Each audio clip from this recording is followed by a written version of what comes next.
mana Penapa Ustaz tentang Kampung Lampu Jeng?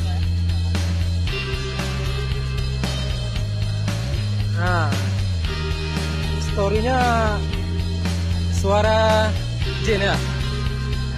Bukan itu jinnya ya, bukan. Ustaz, pada tahu gimana pendapatnya? Cocok untuk relax? Happy ya? Mandu menyakit ke dah?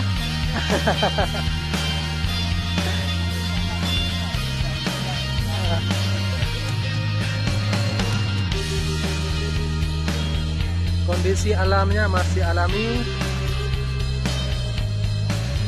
Air sangat bersih, dingin, tepi.